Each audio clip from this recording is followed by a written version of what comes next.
ಆಮ್ಲಜನಕ ನಾವು ಬಂದ್ ಮಾಡಿಬಿಟ್ರೆ ಬೆಂಕಿ ಬಂದ್ ಆಗ್ಬಿಡುತ್ತೆ. ನೋಡೋಣ ಪ್ರಯೋಗ ಮಾಡಿ. ಹರೀಶ, ನೀ ಹಚ್ಚಪ್ಪ ಬೆಂಕಿ ಮೇಣದ ಬತ್ತಿಗೆ ನೋಡೋಣ.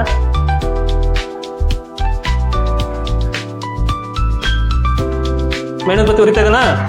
ನೋಡ್ರಿ, ಎಲ್ಲರಿಗೂ ಕಾಣಿಸ್ತಾ ಇದೆಯಲ್ಲ, ಉರಿತಾ ಇದೆ. ಹೌದಾ?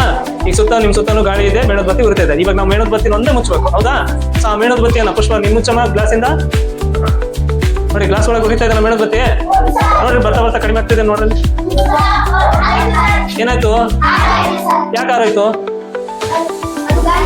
ಆ ಗ್ಲಾಸಿನ ಒಳಗಡೆ ಗಾಳಿ ಏನಾಯ್ತು? ಎಲ್ಲ ಬಂದಾಯ್ತು. ಹೌದಾ? ಯಾಕೆ ಆ ಗಾಳಿ ಆರೋಯ್ತು? ಒಳಗಡೆ ಗಾಳಿ ಇರ್ಲಿಲ್ಲ ಅಂದ್ರೆ ಇಲ್ಲಿಂದ ಹೊಗೆ ಬರ್ತಾ ಇತ್ತಲ್ಲ, ಅದಿತ್ತಲ್ಲ, ಅದು ಕಾರ್ಬನ್ ಡೈಆಕ್ಸೈಡ್. ಏನದು? Carbon dioxide.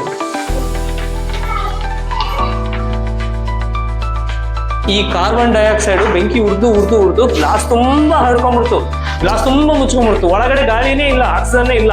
ಹಾಗಾಗಿ ಅದೇನಾಯ್ತು? ಆರೋಯ್ತು. ಅರ್ಥ ಆಯ್ತಾ? ಇದರಿಂದ ಏನ್ ಗೊತ್ತಾಗುತ್ತೆ ನಮಗೆ? ಬೆಂಕಿ ಉರಿಯಕ್ಕೆ ಪ್ರಾಣವಾಯುವಾದ ಆಮ್ಲಜನಕನೂ ಬೇಕು.